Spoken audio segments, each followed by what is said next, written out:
Olá, boa noite a você. Este é o Jornal da Record. Medidas que aumentam o gasto público vão custar 37 bilhões de reais ao Tesouro. Procura por seguros pessoais cresce durante a pandemia. O Jornal da Record já está no ar. Oferecimento: cartões Bradesco, muito mais benefícios.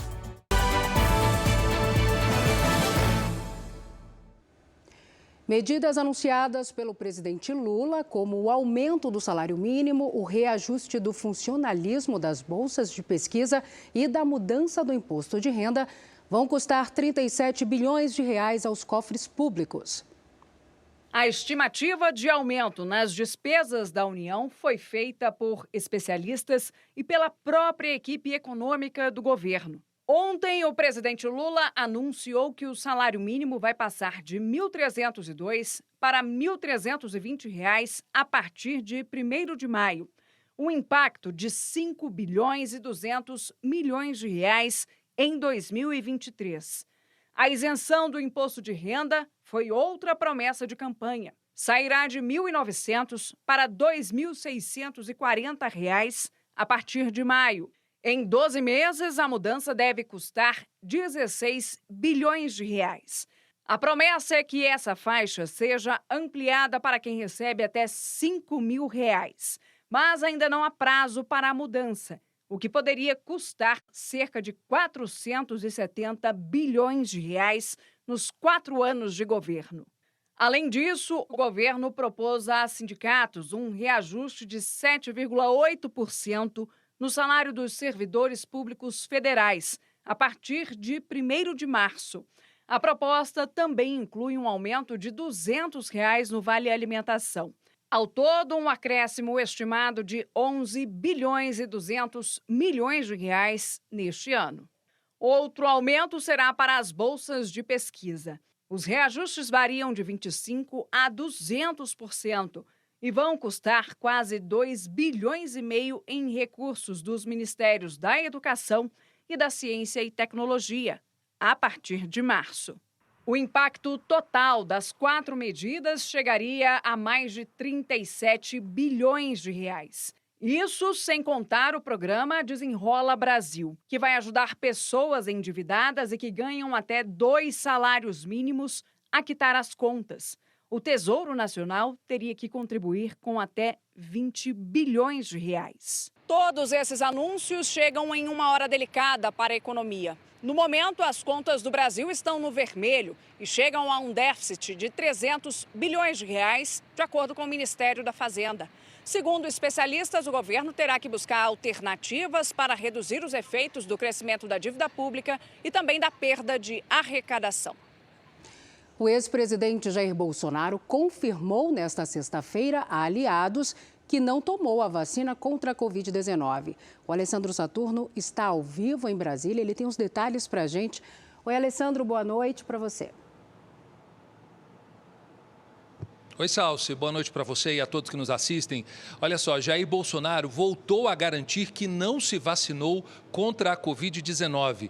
Ele disse isso logo depois que o ministro da Controladoria Geral da União, Vinícius Carvalho, afirmou e revelou que existe um registro de vacinação de Bolsonaro. Agora, Salsi, o que a CGU quer apurar é se esse registro ele é ou não verdadeiro, ou se teria sido incluído no cartão de vacinação do ex-presidente por um hacker, ou ainda foi uma falha que ocorreu no sistema. A investigação é sigilosa e começou nos últimos dias do ano passado, quando Bolsonaro ainda era presidente. Segundo consta no sistema do Ministério da Saúde, Jair Bolsonaro teria sido vacinado no dia 19 de julho de 2021 em São Paulo. Agora, Salsi, em contato com a nossa reportagem agora à noite, o ex-presidente Jair Bolsonaro, ele disse o seguinte, abre aspas, se fizerem alguma coisa, estou preparado. Seguiu dizendo o seguinte, todo dia tem algo contra mim. Fecha aspas, essas aí foram as falas do ex-presidente Jair Bolsonaro.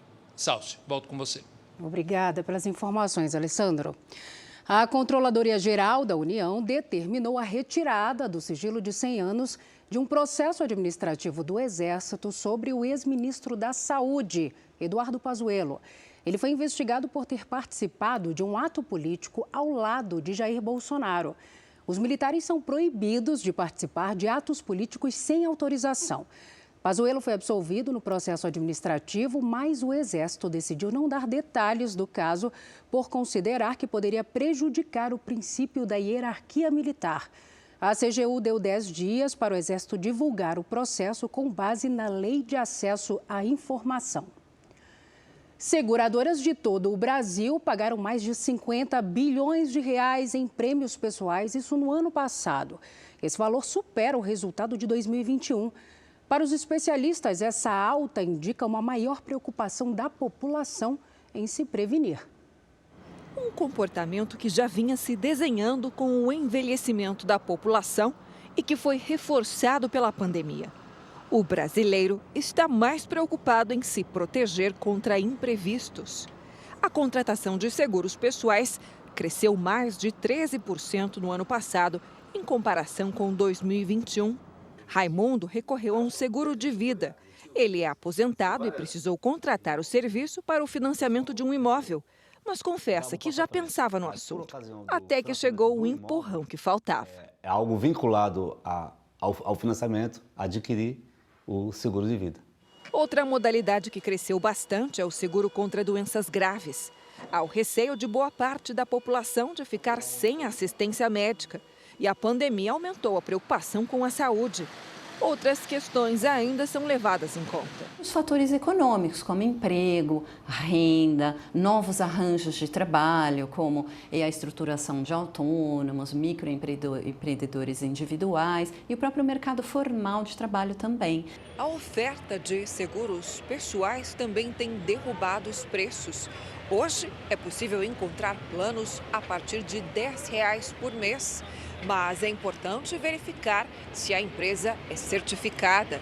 Além disso, é preciso definir bem qual é a sua prioridade e também entender direitinho o que diz cada cláusula do contrato. O seguro não é algo que a gente contrata e tem que deixar engavetado, não. É importante que você conheça as condições, saiba como utilizar e saiba como exercer aqueles direitos que você contratou ali.